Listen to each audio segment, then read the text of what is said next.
February, the beginning of the spring repotting season. You'll need to find a potting mix that works for you and for your orchid. The potting mixes that you can find at the big box stores leave a lot to be desired. Most of them, if you're lucky, are bark-based, and bark to me is way too, it degrades too quickly, and there's too much bark, there's too much organic matter in the mixes. Some of the ones that are sold as orchid mixes have a lot of peat in them, and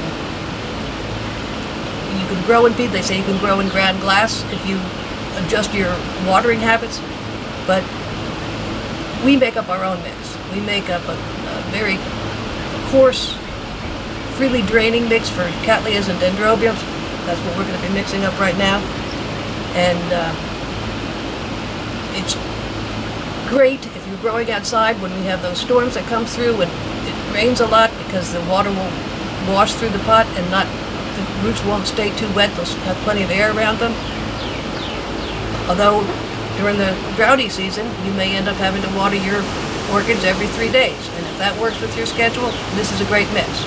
It's about 3 parts Hydroton. Hydroton is an expanded clay product that's been run through a kiln. It has a little bit of moisture holding capacity. It also allows there to be a lot of air around the roots. We use extra coarse sponge rock, which is an expanded perlite product.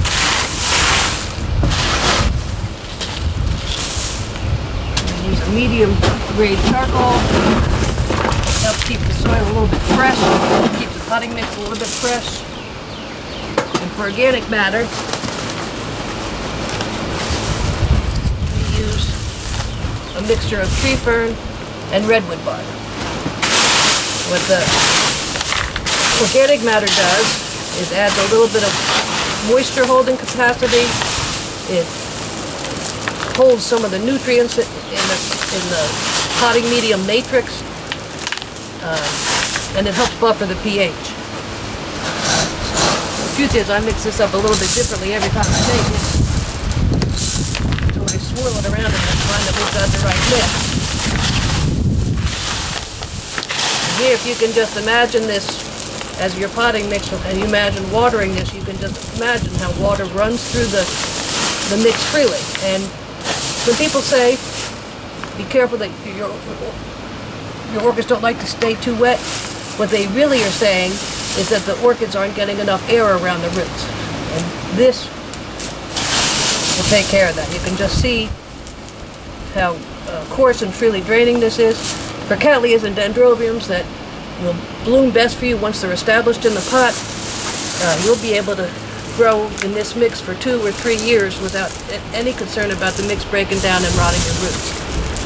So this is a great mix for cattleyas and dendrobiums.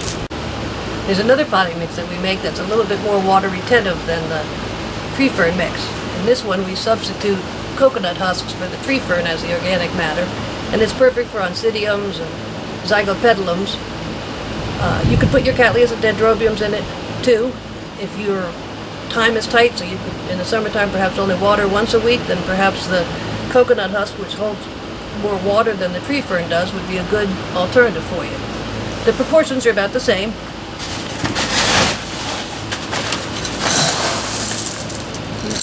or 4 parts of the Hydroton. Hydroton is the German version of Aliflor. And it's got German engineering, where the Venezuelans make the Aliflor, and it can be very dusty, and the quality control isn't what you'd hope for Germans. They're very precise. Hydroton is a superior product. A lot of people use Stay-Lite, which is basically a gravel product, as the instead of Hydroton, and that's we report great success with that.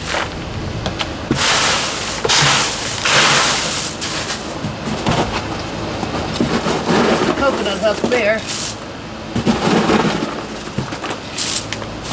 And if you look at the coconut husk, you can just imagine how once that's saturated, that will hold water.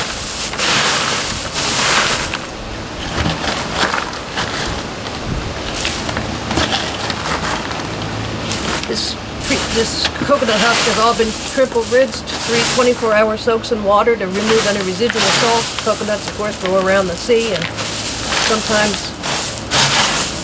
the production process does not flush the salts away adequately. And this mix is freely draining now, but once this coconut husk gets wet, it will hold more water. So it's a great alternative for those things that like to stay a little bit wetter. You can grow Phalaenopsis in this. The only issue with Phalaenopsis is that most of the commercial growers use sphagnum, and they use sphagnum because it holds more water. They don't have to water as frequently, and sphagnum's got some antifungal qualities.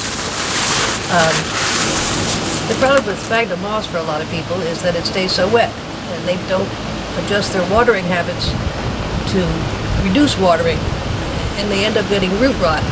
Sphagnum, so I hate sphagnum. Everything I grow in sphagnum dies. Well, you can go into a different mix like this mix, but particularly for Phalaenopsis, once those roots have gotten acclimated to the sphagnum moss, for you to switch to a different mix, your plant's going to have to grow completely new roots to accommodate the new mix. So rather than we try to split the baby by creating a mix that's half sphagnum and half cocoa mix. And that way the roots that have gotten accustomed to growing in sphagnum still have sphagnum, but it's lightened up by the cocoa mix, and a little bit more freely draining and a little bit more aerated. Once you decide what potting mix is right for you, then you should have all your plants of a similar type in that same potting mix so you can water them all at the same time. When you buy a plant from one of the big box stores or from ACE, bring it home, enjoy it, and once it's bloomed out, repot it into your mix of choice. That way you'll know what the watering demand, what the water requirements are, and when you're watering, you can water your entire collection of similar type orchids at the same time.